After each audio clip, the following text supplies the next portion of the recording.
안녕하세요. 안녕하세요. 저는 올해 만으로 55세 아줌마고요. 우체국에서 일을 했던 여자입니다. 저는 고등학교를 졸업하자마자 집배원이었던 아버지의 권유로 그 당시 최신부 공무원 시험을 보고 우체국 직원이 되었죠.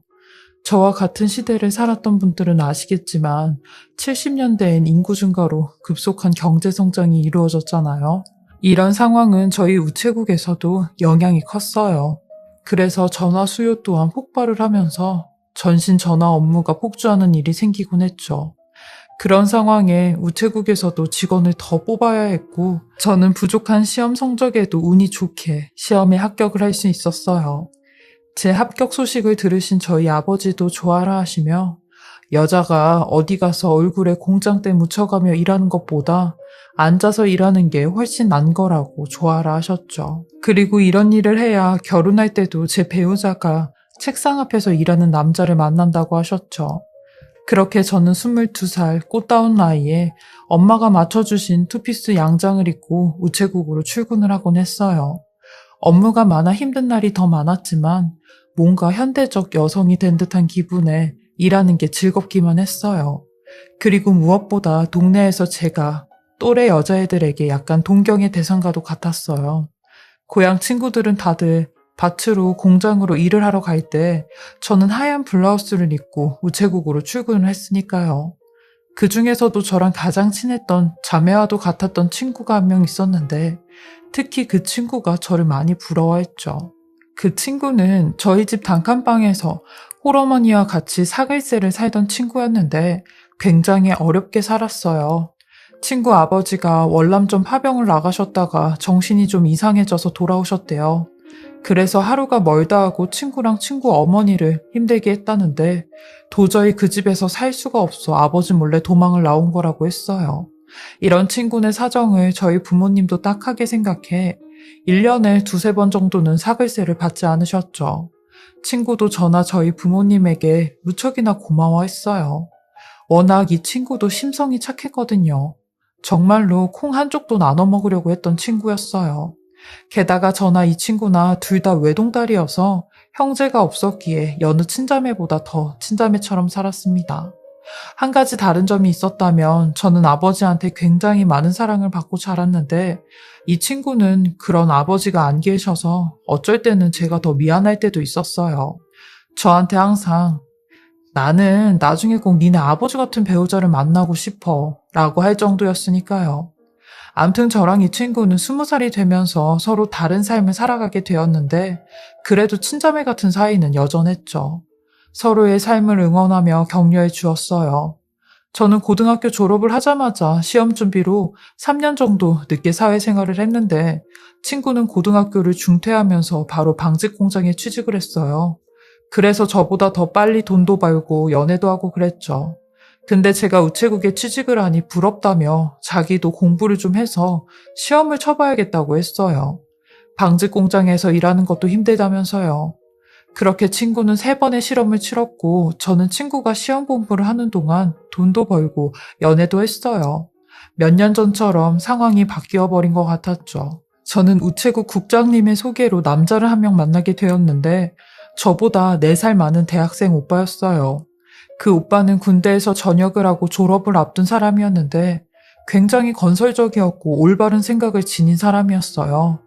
이런 오빠의 모습에 상당히 호감이 갔고 이 오빠 또한 저를 많이 좋아해 주었죠. 그렇게 저희는 1년간의 연애를 했고 결혼까지 골인을 하게 되었어요. 근데 제가 결혼을 하면서 좀 아쉬웠던 게 제 친한 친구가 제 결혼식에 오지 못했어요. 막바지 시험 준비를 하느랴 오지 못한다고 했거든요. 하루 정도는 시간을 빼서 올 법도 한데 친구 어머니만 결혼식장에 오셨죠. 내심 좀 서운했지만 어쩔 수 없었기에 알겠다고 했습니다.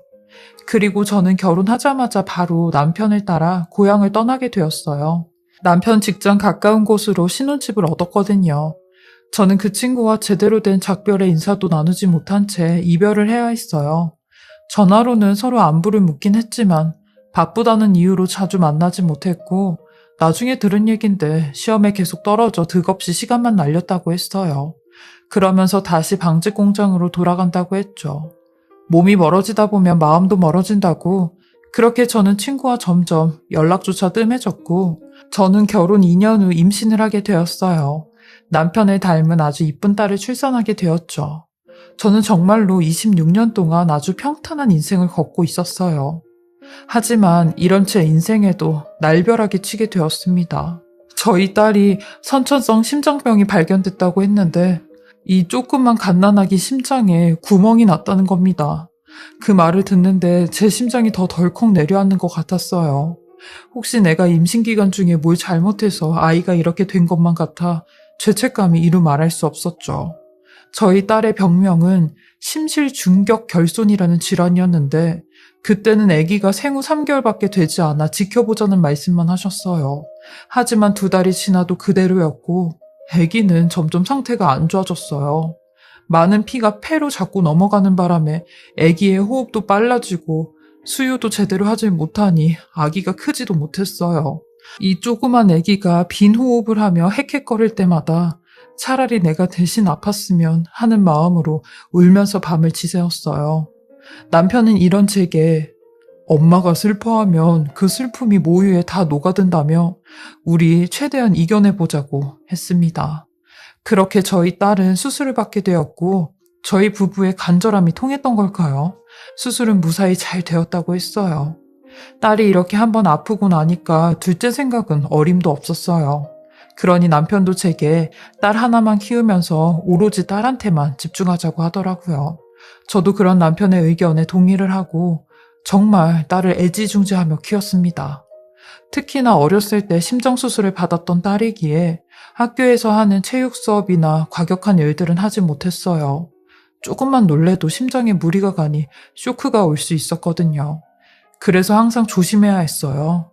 그러다 보니 딸은 동갑 친구들로부터 소외를 당하기 시작했고 저와 남편이 그 빈자리를 채워줘야 했어요. 딸이 건강만 한다면 뭘 못하겠나 싶었죠.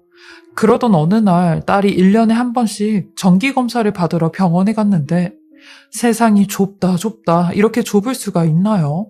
그 병원에서 저랑 자매처럼 지냈던 친구를 만나게 된 겁니다. 저 결혼하고 나서 처음 봤으니까 한 8년 만에 다시 만나게 된 거였죠. 저희는 8년 만에 만났어도 마치 엊그제 만난 사람처럼 둘이 껴안고 잘 지냈냐고 막 좋아라 했어요. 친구의 모습은 많이 변해 있었는데 그만큼 저도 같이 늙어가는구나 싶었죠. 저는 너무 반가운 마음에 집으로 친구를 데리고 가 그동안 하지 못했던 이야기들을 몇 시간 동안이나 했어요. 제 결혼 얘기부터 아기가 아팠다는 얘기까지. 친구는 벌써 애들을 둘이나 낳고 지금은 건물 청소를 하고 있다는데 남편과는 제대로 혼인신고도 안 하고 살다가 결국 헤어져서 혼자 애들을 키우고 있다고 했죠. 친구는 여전히 힘들게 살고 있다며 신세한탄을 했어요. 안녕하세요. 저에 대한 소식은 가끔씩 듣긴 했는데 이렇게 만나게 돼서 너무 반갑다며 자주 만나자고 했죠. 그렇게 친구랑 오랜만에 한참을 떠들었어요.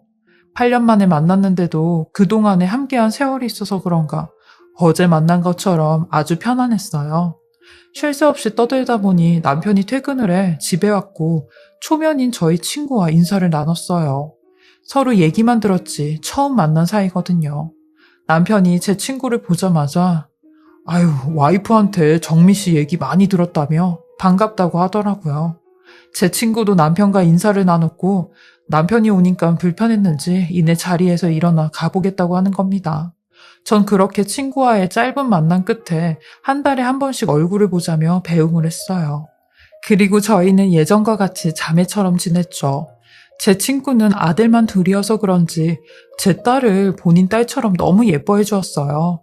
아까도 말했듯이 친구가 정이 많다 보니까 제 딸한테도 아주 잘해줬어요. 심지어는 직장에 다니는 절 대신에 딸의 소풍도 따라가주곤 했죠.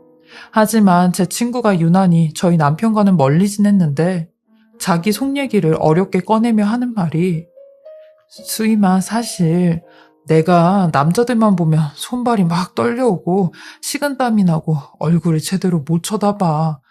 하도 전 남편한테 육체적으로나 정신적으로 충격을 많이 받아서 남자라면 너나 할 것 없이 아주 진절머리가 나거든. 그래서 내가 네 남편도 그렇게 피하는 거야. 그러니까 내가 네 남편 피해도 오해하지 말고 이해 좀 해줘 라며 어쩔 땐 본인 아들들도 보기 싫다고 엉엉거리고 울었는데 처음 듣는 소리에 친구가 안쓰러워 저도 같이 울었어요. 친구가 전 남편에게 당한 핍박은 차마 말할 수 없을 정도로 심했거든요. 자기는 남편 복도 없다며 신세한탄을 하는데 저는 그런 친구를 위해 물심양면으로 도와주곤 했습니다. 그렇게 또 평탄한 삶을 살아가고 있던 때였어요.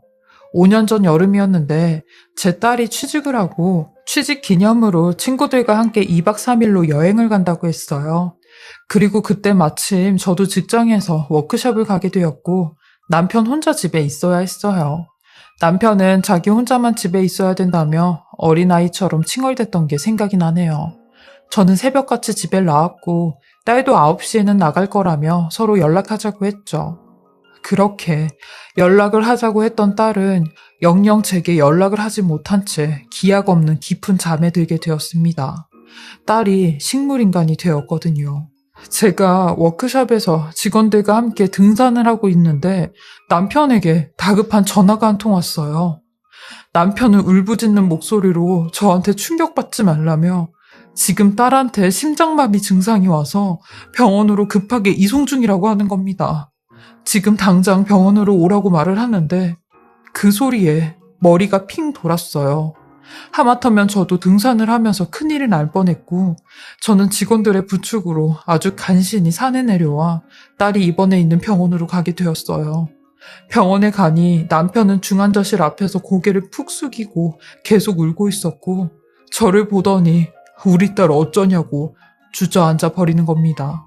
저는 남편에게 도대체 이게 어떻게 된 일이냐고 자초지종을 듣게 되었는데 얘기를 들어보니 9시에 출발을 한다던 딸이 알람 소리를 듣지 못해 늦잠을 자게 되었고 남편도 늦잠을 자는 바람에 딸을 깨우지 못했대요. 딸은 늦었다며 부랴부랴 집을 나갔고 얼마 있다 다시 집으로 들어와 지갑이랑 카드를 놓고 갔다고 했대요. 그리곤 다시 나간다던 딸이 갑자기 심장을 부여잡고 엄청난 고통을 호소하더니 그대로 쓰러졌다는데 남편의 말에 저도 같이 쓰러질 뻔했어요. 딸은 일주일 동안 혼수 상태로 중환자실에 있었는데 딸이 깨어날 때까지 저는 아무것도 하지 못했어요. 그리고 일주일이 지나 딸이 눈을 떴다는 소식을 듣고 병원에 갔는데 의사 선생님의 말에 더 충격에 빠졌어요. 딸은 단순히 눈만 뜬 거지 각성 상태로 식물인간이 되었다고 하는 겁니다. 그 말을 듣고 저는 그럴 일 없다고 딸의 이름을 부르고 손을 잡았는데도 딸은 축 처진 송장 마냥 제 손을 잡지도 반응을 하지도 않았어요. 5년 전 그 해는 정말 악몽과도 같은 해였죠. 저는 이런 딸을 위해 직장까지 그만두고 딸을 보살피기 시작했어요. 제일 먼저 회복 사례를 찾았는데 의외로 회복된 사례들이 많아 희망을 잃지 않아야겠다는 생각을 했어요. 그리고 이런 식물인간 상태라도 40%는 의식을 보유하고 있다고 했죠. 저는 그런 딸에게 매일같이 사랑한다는 말과 다시 깨어날 수 있다는 용기를 불어넣어줬어요. 왜냐면 딸은 생물학적으로 엄연히 살아있는 상태였으니까요. 이런 제 슬픔을 제 친한 친구도 같이 아파했어요. 특히 그 친구는 본인에게도 딸 같은 존재라 얼마나 많이 울었는지 몰라요. 그리고 가끔씩 병원에 찾아와 저한테 쉬라며 저 대신 딸을 간호해주곤 했어요. 그리고 남편이랑 나가서 밥이라도 먹고 오라고 저를 떠밀곤 했죠. 그러다가 네가 먼저 죽겠다면서요. 병원에선 더 이상 자기네들이 손 써줄 수 있는 게 없다며 작은 병원으로 옮기라고 권장했고 2년 만에 대학병원에서 작은 병원으로 옮기게 되었어요. 막연히 대학병원에 있으면 딸이 의식을 찾을 것만 같았는데 그것도 아니었죠. 저는 몇 년간 딸을 간호하다 보니 어쩔 땐 딸이 무슨 생각을 하는지도 알 것 같았어요.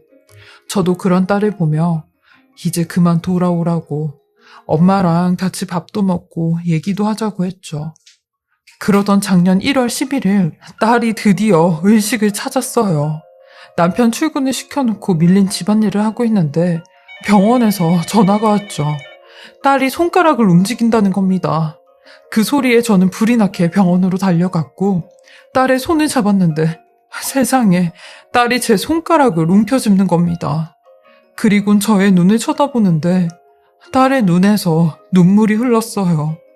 24살이었던 제 딸이 5년 만에 깨어나 29살이 된 해였죠. 정말 기적과도 같았고 무엇보다 제 딸한테 너무 고마웠어요. 딸은 말귀를 알아듣는다는 듯이 제 손을 놓질 않더라고요. 저는 이 소식을 남편과 제 친구에게 알렸고 얼른 병원으로 오라고 했어요. 이 두 사람이 제 딸의 소식을 제일 기뻐할 사람들이었죠. 그렇게 남편이 먼저 병원에 도착을 했고 딸을 보자마자 부둥켜 안으며 아빠가 아무것도 해준 게 없는데 이렇게 돌아와줘서 고맙다. 그리고 미안하다. 라는 말만 반복해서 했죠. 그리고 얼마 안 돼 저희 친구까지 버선발로 병원에 찾아왔는데 딸이 갑자기 눈을 파르르 떨더니 눈이 뒤집히고 몸까지 벌벌 떠는 겁니다. 저는 바로 간호사를 불렀고 우리 딸 왜 그러냐고 하니 의식이 돌아온 지 얼마 안 됐는데 한 번에 많은 자극이 밀려 들어오면 힘들 수 있다고 안정을 좀 취해야 될 것 같다고 하는 겁니다.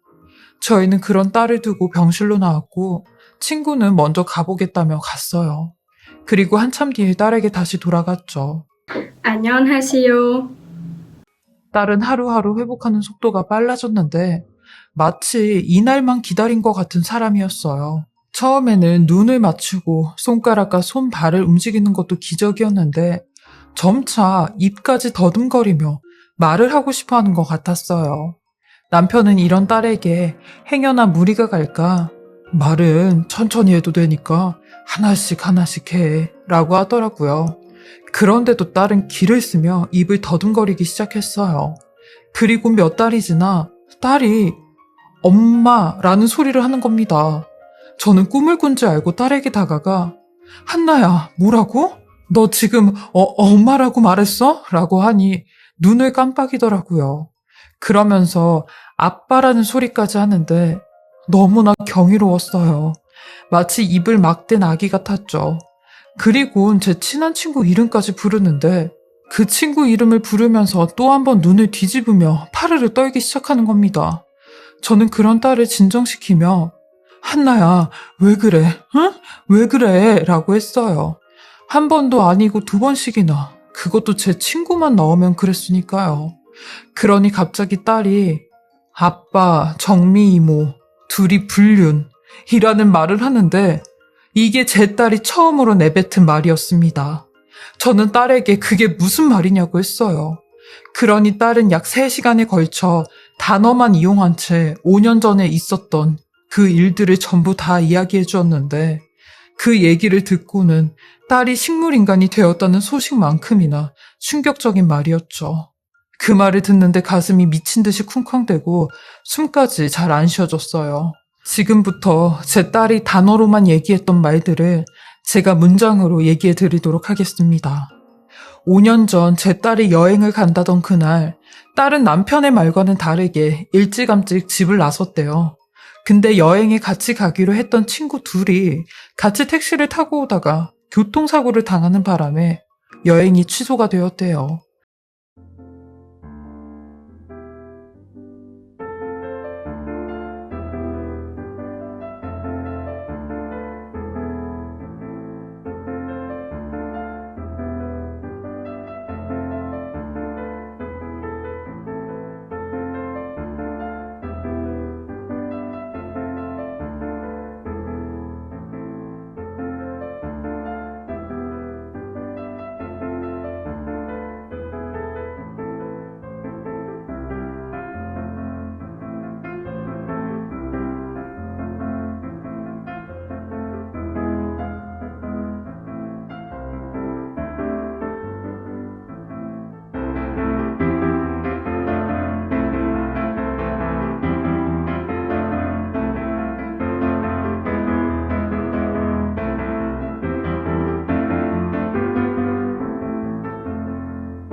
그래서 곧장 집으로 갔다는데, 집에 가니 현관문에 웬 처음 보는 여자의 신발이 있었고, 안방에선 무슨 소리까지 들려왔대요.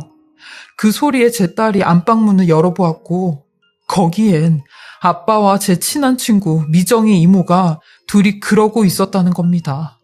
딸은 그 모습에 쇼크를 받아 심장을 움켜잡으며 쓰러졌고, 그 이후로는 아무런 생각이 나질 않았다고 했어요.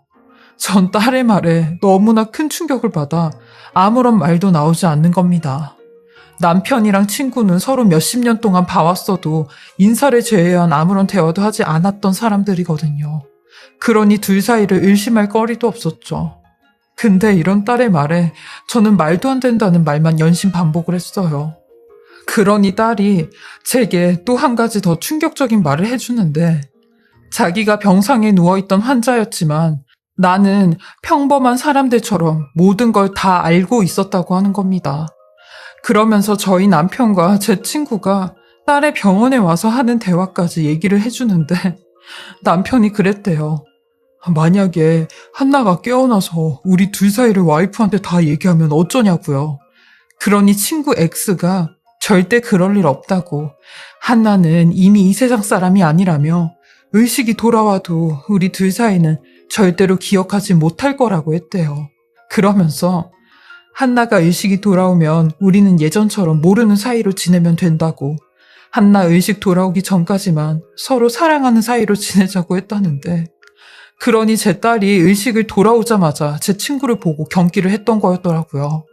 저는 딸에게 이것저것 물어봤는데 제 딸의 말이 거짓이 아닌 게, 남편이 언제 어디로 출장을 간 것까지 다 알고 있었어요. 근데 그것도 사실 출장이 아니라 제 친구와 함께 갔던 여행이었더라고요. 그 둘이 딸의 병실에서 여행 계획을 세웠다는데, 이것들이 진짜 인간으로서, 부모로서 할 행동들인가요? 딸은 3시간을 넘게 얘기한 탓에 곧장 잠에 들어버렸고, 저는 이 두 것들을 가만두지 않겠다고 생각했어요. 그리고 이 두 인간들을 불러 집으로 오라고 했죠. 저는 딸아이와 함께 얘기한 녹음한 모든 내용들을 들려주었고, 남편 놈과 친구 X의 옷을 잡으며 니들이 내 딸을 이렇게 만들었다고, 내 딸을 죽인 거나 마찬가지라고 미친 듯이 난리를 쳤어요. 그리고 남편한테도 네가 이러고도 네 딸 앞에서 아빠라는 소리를 할 수 있냐고 했죠. 네 손으로 내 딸을 이렇게 만들어 놓고 감히 아빠라고 할 수 있냐고 하니, 남편은 제 앞에 무릎을 꿇으며 손이 발이 되게 빌기 시작했어요. 그러면서 나도 그 죄책감 때문에 얼마나 힘들었는지 아냐며, 내가 평생 죄값 치르면서 살 테니까 제발 한 번만 용서해달라고 제 다리를 붙잡으며 절규를 하는데, 전 그런 남편놈 걷어차며 절대 용서 못한다고 했어요. 그리고 친구한테도 다가가 너는 나한테 할 말 없냐고 귀청이 떨어질 듯이 소리를 질렀죠. 그러니 친구가 표정이 싹 바뀌며 저한테 하는 말이, 얘, 나 귀 안 먹었거든? 시끄럽게 왜 소리를 질러? 그래, 내가 네 남편 탐했다. 그 당시에 너는 집주인 딸의 우체국까지 다니면서 잘난 남자 만나서 결혼까지 하더라. 근데 나는 정반대였지. 그래서 네가 진짜 잘났는지 알았지? 내가 평생을 네 옆에 있으면서 네 그늘에 가려지면서 산 건 알기나 아니? 근데 남자는 아니더라. 네 남자는 내가 더 좋다고 하더라. 그래서 나 좋다는 남자 내가 뭐하러 마다하겠니? 그래서 재미 좀 봤다. 왜? 라고 하는데, 그 말에 눈이 돌아갔고 너 진짜 가만 안 둔다고 했어요. 그러니 그리고 기왕 이렇게 다 까발려진 거 30년 전 비밀도 하나 알려줄까? 니네 아버지 말이야. 니네 아버지도 울 엄마랑 바람났던 건 아니? 하며 비웃음을 치는데, 진짜 사악한 마녀가 따로 없었죠.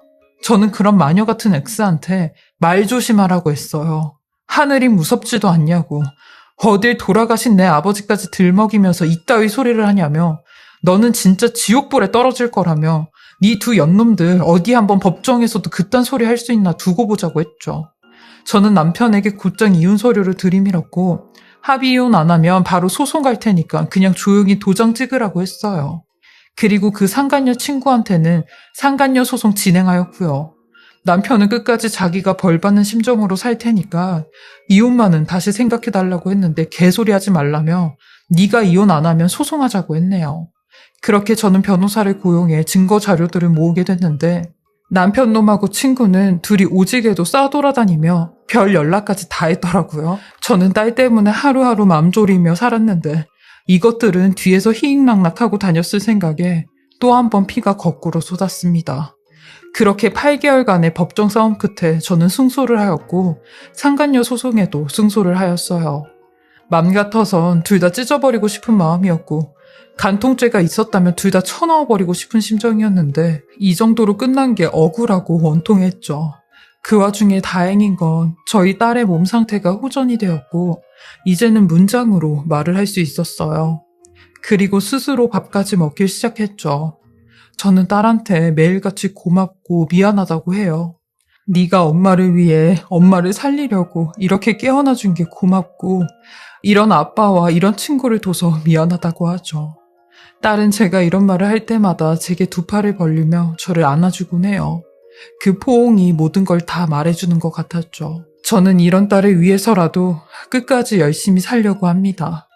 이혼 후 8개월이 지난 지금도 남편 놈은 가끔씩 연락이 와서 딸의 상태를 묻곤 하는데 그럴 때마다 인간 같지도 않는 놈이 어딜 부모 노릇하려고 하냐고 너는 내 딸에 대해 물어볼 자격도 없는 놈이라고 하며 연락을 끊고 있습니다. 사실 많이 힘들어요. 평탄한 제 인생에 폭탄이 하나 떨어진 것처럼 모든 삶이 엉망이 되어버렸죠. 칠흑 같은 어둠뿐이지만 이 또한 잘 이겨내야겠지요. 아픈 딸도 있으니 잘 이겨내야지 생각을 해요. 저의 길고 긴 이야기 들어주시고 읽어주셔서 감사하고 다들 건강하시고 평안하시길 바라겠습니다.